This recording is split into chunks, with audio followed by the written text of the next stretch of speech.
Adonai HaGevura VeHaGevura VeHaTiferet VeHaNetzach VeHaHod Ki chol b'shamayim u'ba'aretz Ki chol b'shamayim u'ba'aretz Lecha Adonai HaMamlacha VeYamyit Na'aseh Lechol Rosh Yisrael Yisrael VeYorai Aho Yisrael Yisrael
All right, everyone, please be seated. Please be seated. Just a moment. We're going to turn, literally a moment. Definitely. We're going to turn to the Torah. You can find the Torah portion beginning on page 24 of your booklets. And as most of you know, the Torah scroll contains the 5 books of Moses, Genesis, Exodus, Leviticus, Numbers, and Deuteronomy. We read it in an annual cycle so that each week, each bar or bat mitzvah has his or her own special portion, and so too for Emily. Her portion is called Shoftim, which means, your wife's right here, which means that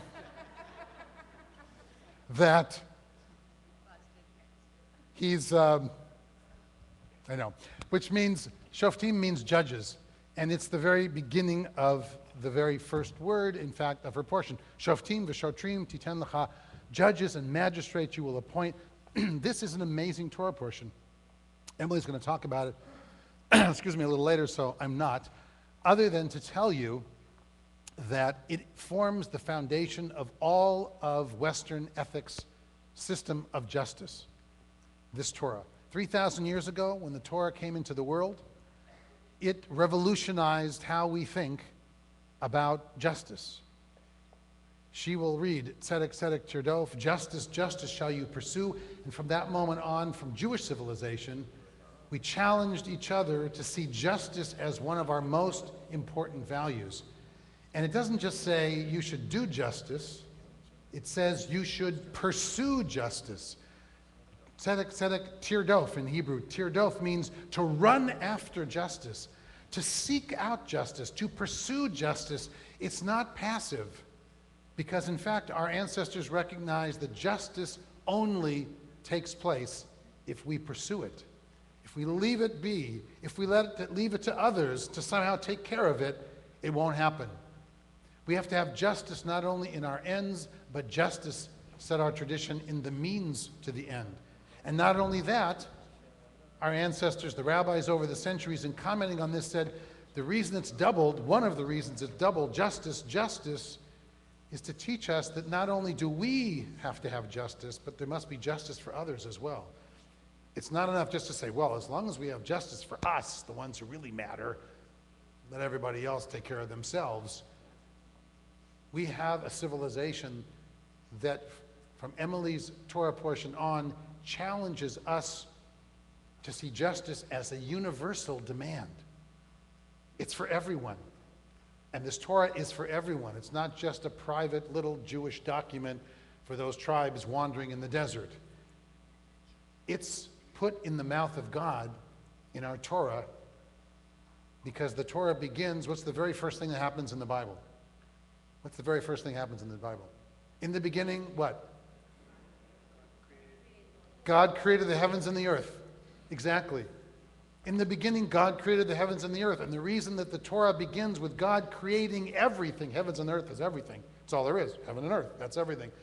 Is so that when we get to portions like this, and that same God is saying, pursue justice, we know it's not just some little private deity. It's that power in Jewish thought, that power that animated the entire world, the entire universe, for everyone, every people, every language, every culture, heavens and earth. That power that animates all life, says our ancestors, teaches Emily's portion. That power actually cares what you do, how you act toward your fellow human beings. That was a revolutionary idea. It's still an idea 3,000 years later that we're trying to convince the world about. That what you do matters, and what you say matters, and that you have, every one of us has the power, the opportunity to bring justice into the world, to care about other human beings, to lift up the fallen and free the captives and tear down the walls of oppression wherever they may be and whomever is trapped within them. That's our challenge. That's what her portion means. And that's what we are reminded of every single time we share these words of the Torah. So we're going to turn to the Torah. You can read along with it. I want to remind you that if you are being called up for an aliyah, for a blessing, first of all, your name is here, so you'll know. But secondly, this is a Reconstructionist congregation, and one of the things that distinguishes Reconstructionist Judaism from other streams of Jewish life is that long ago we rejected the idea of exclusive chosenness of the Jewish people. And along with what I was just teaching about, instead we teach that all people choose their own unique paths to answering the same ultimate questions of life. We do it in our way as a result of our 4,000 years or so of history. Other people do it in theirs. One way isn't right and all the others wrong. If that were the case, then most people in the world would always be wrong. Instead, we teach that there are many different paths to experiencing holiness and godliness and the truth, and ours is just one of them.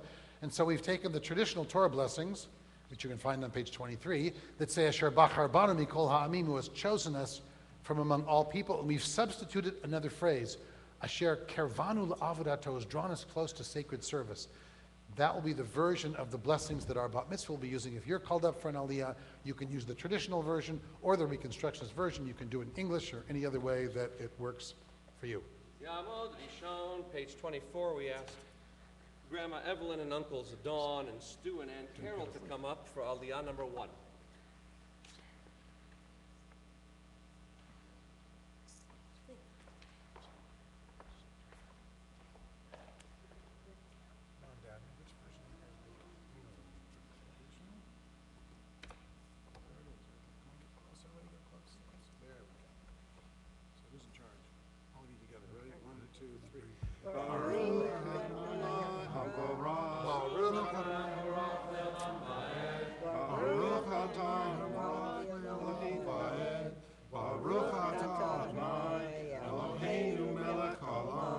Asher bachar banu mikol ha'amim, v'natan lanu et Torato, Baruch atah Adonai, noten ha'torah. Amen. Shoftim v'shotrim, titan lecha b'chol she'arecha, Asher Adonai Elohecha, tein lecha lishvatecha v'shavtu eha'am mishpat tzedek. Baruch atah Adonai, Eloheinu melech haolam, Asher natan lanu Torah emet, v'hayei olam natan b'tochenu, Baruch atah Adonai, noten ha'torah. Yamod Sheni, we asked Emily's sisters, brothers Micah and Tamar and Aaron to come up for aliyah number 2.